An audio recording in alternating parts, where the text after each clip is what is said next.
24 सीटें आखिर किसका खेल बिगाड़ेगी?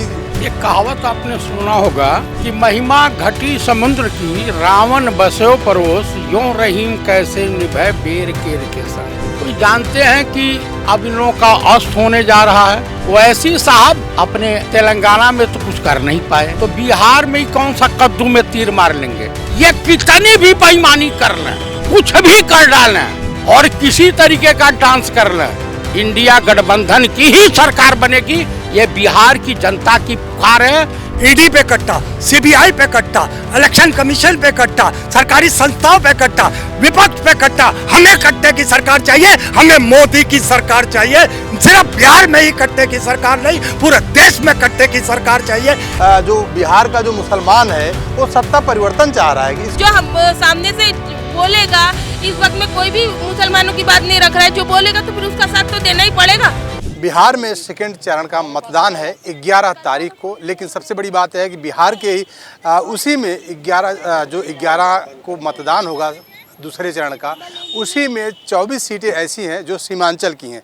24 सीटें जो सीमांचल की हैं, कहीं न कहीं देखा जाए उस पर जो असदुद्दीन ओवैसी हैं, ओवैसी भी बिल्कुल पूरी तरीके से कमर कस चुके हैं उन 24 सीटों को लेकर। क्या ओवैसी जो है वो 24 सीटों को लेकर जो कमर कस चुके हैं, क्या वो इंडिया गठबंधन को देखा जाए तो परास्त करने की कोशिश कर रहे हैं, या फिर जो एनडीए गठबंधन है या एनडीए गठबंधन को नुकसान पहुँचाएंगे? हमारे साथ तमाम सारी जनता भी मौजूद है, मैं उनसे बातचीत करूँगा। बिहार का दूसरे चरण का मतदान है और उसी दूसरे चरण में अगर देखा जाए तो 24 सीटें सीमांचल की हैं।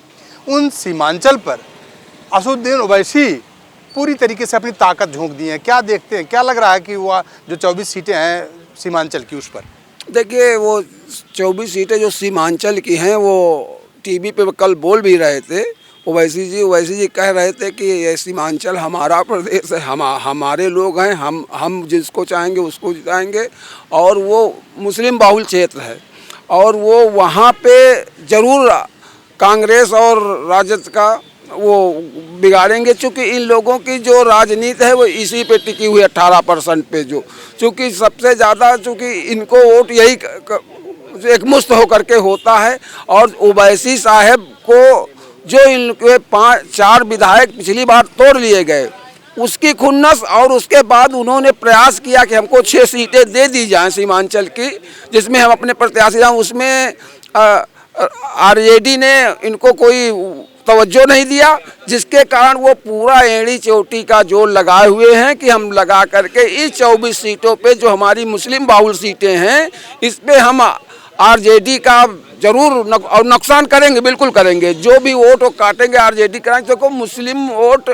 जो फिक्स है, जो भाजपा को या एनडीए को देने वाला है वो तो देगा, उसको कोई नहीं काट पाएगा। जो राष्ट्र के साथ है, जो राष्ट्र की एकता के साथ है, राष्ट्र की सुरक्षा के साथ, वो तो आप मिलना है। लेकिन जो ओवैसी साहब काटेंगे वो कट्टरपंथियों को काटेंगे, और कट्टरपंथी जो ज़्यादातर कांग्रेस और आरजेडी के साथ है। लेकिन एक बात ये भी है कि जो बिहार की जो जनता है, जो 24 सीटें जो सीमांचल की हैं, वहाँ की जो जनता है, वहाँ की जनता ये कह रही है, जो मुस्लिम लोग हैं, जैसे वहाँ पे किशनगंज है, किशनगंज जो है मुस्लिम बाहुल्य, वहाँ पे लगभग 75% मुस्लिम वोटर हैं। मुस्लिम वोटर ये कह रहे हैं कि ओवैसी लड़ तो रहे हैं चुनाव, लेकिन अगर देखा जाए तो इमोशनल ब्लैकमेल कर रहे हैं, क्योंकि उनकी सरकार बन नहीं सकती है।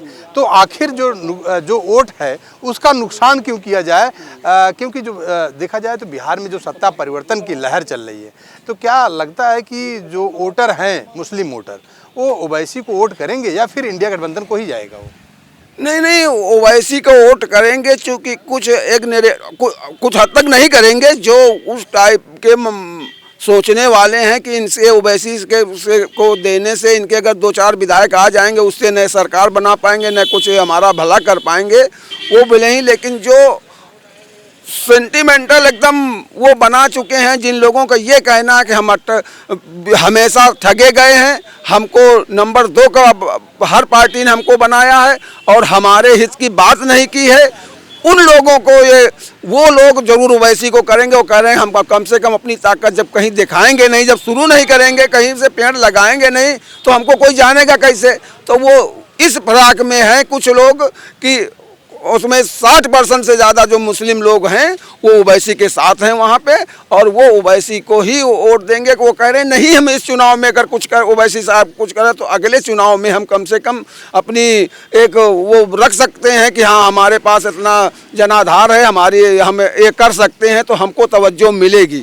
ऐसे तवज्जो नहीं मिलेगी, हम लोग सिर्फ टाट पट्टी बिछाते रहेंगे, हमारे हित की बात जरूर करेंगे, लेकिन हमारा जब ये सत्ता बन जाएगी तो हमारा कोई हित नहीं होगा। जैसे कि इन लोगों ने 2% साहनी को उप मुख्यमंत्री घोषित कर दिया, और उनका लोगों का कहना था कि हमारा उप मुख्यमंत्री क्यों नहीं घोषित, जबकि हालांकि इन लोगों ने कहा कि हम चुनाव बाद सोचेंगे और भी उप मुख्यमंत्री बना सकते हैं, लेकिन उस पर विश्वास लोगों का नहीं हो रहा है। इसका जरूर असर पड़ेगा और इसका लाभ इसको समझ लो एनडीए को मिलेगा, और इसी आधार पे एनडीए की सरकार आपको बता रहा हूँ बनेगी।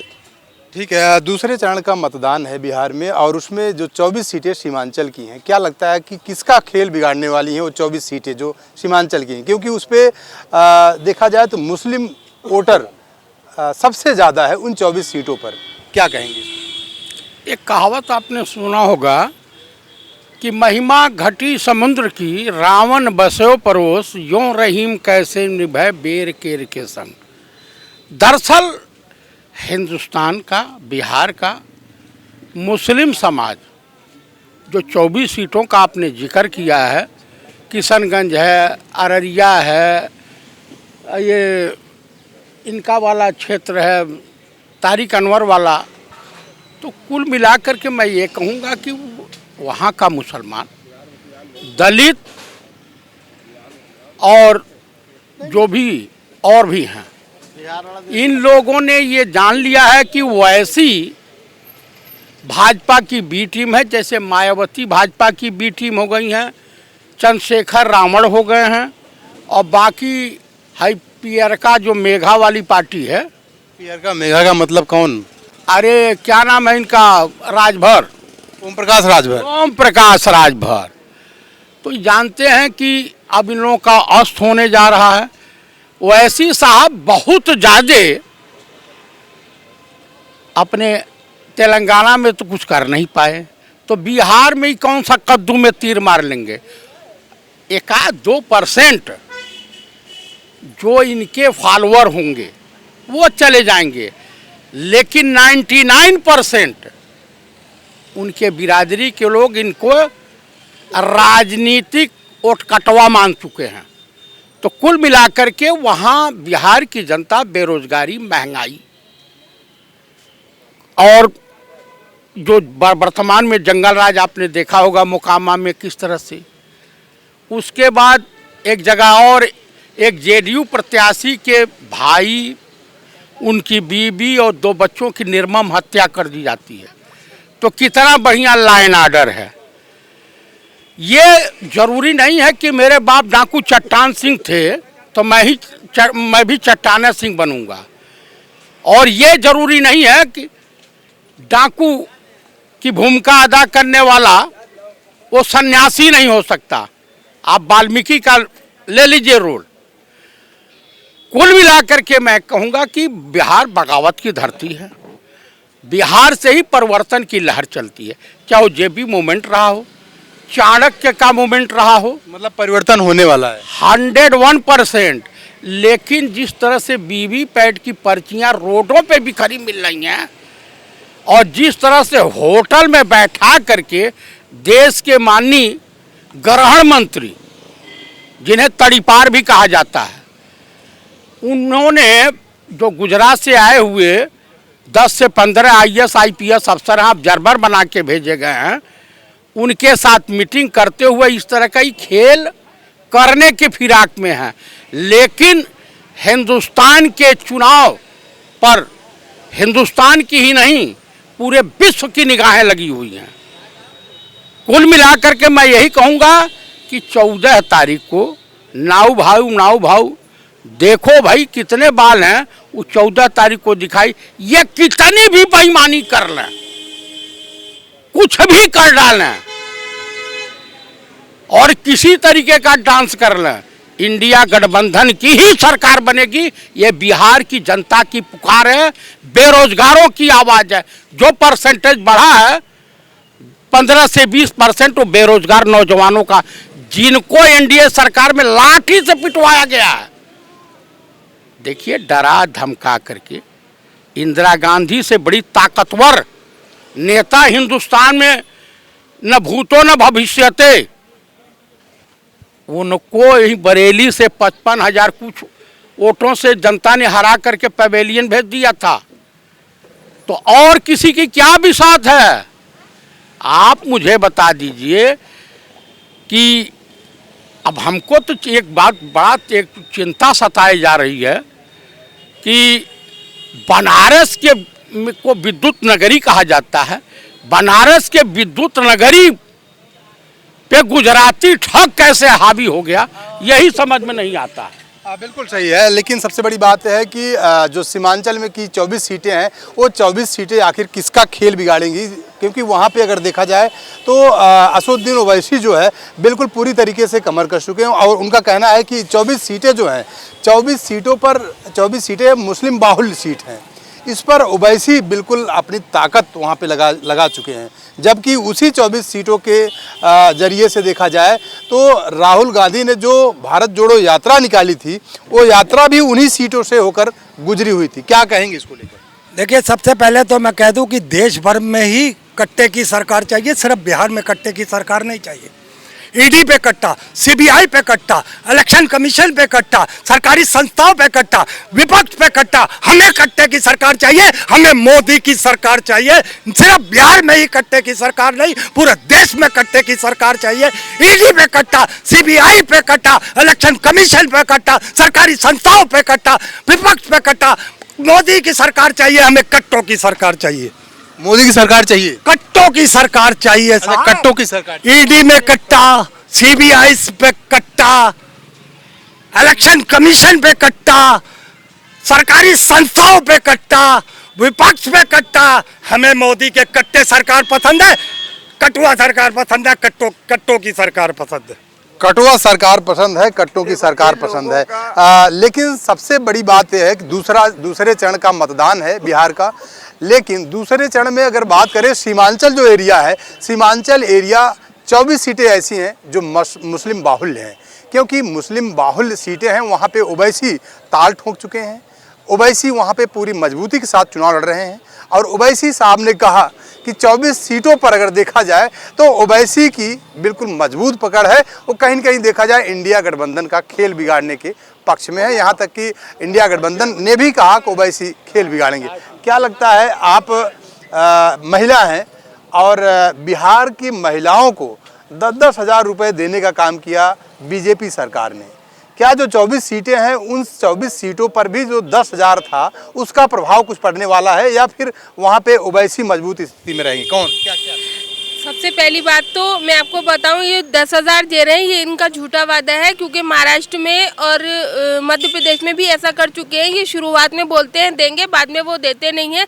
यहाँ तो इन्होंने एक, जैसे महाराष्ट्र में इन्होंने एक किस्त डाल दी थी, उसके बाद में पैसे नहीं आए और ज़्यादा छटनी कर दी लेडीज़ की। उनके डॉक्यूमेंट्स को अगर आप बताए सही नहीं है कर करके छटनी कर दी। एक बात। दूसरी बात, आप कह रहे हैं सीमांचल में मजबूती से लड़ रहे हैं। जी, वो सीमांचल में मजबूती से लड़ रहे हैं। पिछले बार उनके 5 विधायक भी थे जो बाद में चले गए थे दूसरी पार्टी में, कुछ वजह से चले गए होंगे। तो ये बहुत मजबूती से लड़ रहे हैं और इसके लालच में मुसलमान वहाँ का आएगा नहीं। वो सारे मुसलमान उन्हीं को वोट देंगे क्योंकि वही तो मुसलमानों की आवाज़ उठाते हैं। कौन उठाता है मुसलमानों की आवाज़? लेकिन एक बात तो ये भी है ना कि उसी 24 सीट में किशनगंज है, अररिया है, वहाँ के मुसलमान तो कह रहे हैं कि ओवैसी जी इमोशनल ब्लैकमेल कर रहे हैं, उनको देने से कोई फ़ायदा नहीं है। इससे अच्छा है कि क्योंकि जो बिहार का जो मुसलमान है वो सत्ता परिवर्तन चाह रहा है। इसको लेकर क्या देख रही हैं आप? देखिए, सत्ता परिवर्तन होगा, ठीक है, तेजस्वी मुख्यमंत्री बनेंगे, लेकिन उवैसी साहब के जो जीतेंगे विधायक उनका समर्थन लेके बनेंगे। क्योंकि उवैसी साहब तो उन्हीं को समर्थन देंगे बाद में, क्योंकि छह लोग के लिए उन्होंने बोला था, दिया नहीं उनको सीट। अब जब नहीं दिया तो लड़ेगा ये आदमी। अब इनको बोल देते बी टीम, तुम उनको बोलो ना, जन स्वराज को बोलो ना बी टीम। जन स्वराज भी तो लड़ रही है और जन स्वराज का तो जो आ रहा फिगर, उससे तो ये एनडीए का नुकसान कर रहे हैं। और उन्होंने तो किसी से ये भी नहीं मांगे कि सीट हमें दे दो, वो अपने सारे सीटों पर खुद ही लड़ा उठा रहे जन स्वराज, जबकि वो पहली बार लड़ रहे हैं, लेकिन बहुत सही चुनाव लड़ रहे हैं भाई, क्योंकि हर पार्टी का चुनाव लड़ने का अधिकार है। जो रजिस्टर हुई है चुनाव आयोग में उसको लड़ने का अधिकार है। ऐसे तो बहन जी को कोई बी टीम कह दे रहा है, किसी को भी, चंद्रशेखर को बी टीम अभी बोल रहे थे भाई साहब, ऐसा थोड़ी ना है भाई। रजिस्टर करिए पार्टी तो लोगों को ऑप्शन देंगे, आज नहीं तो कल लोगों को ऑप्शन पसंद आएगा। कहाँ तक वही पुराने ऑप्शन लेके पब्लिक बैठी रहेगी? जो आवाज़ उठा रहा है, जो साथ दे रहा है, ऐसे ही चंद्रशेखर पूरा साथ देते हैं। बरेली में मसला हुआ, जा रहे थे, नहीं जाने दिया। अलीगढ़ में मॉब लिंचिंग हुई, सबसे पहले 4 लोग पड़े थे, चंद्रशेखर पहुंचे उनसे मिलने के लिए। अब जो हम सामने से बोलेगा, इस वक्त में कोई भी मुसलमानों की बात नहीं रख रहा है, जो बोलेगा तो फिर उसका साथ तो देना ही पड़ेगा। कैमरा पर्सन आशुतोष दास, राजेश यादव, TV 24 नेटवर्क, लखनऊ।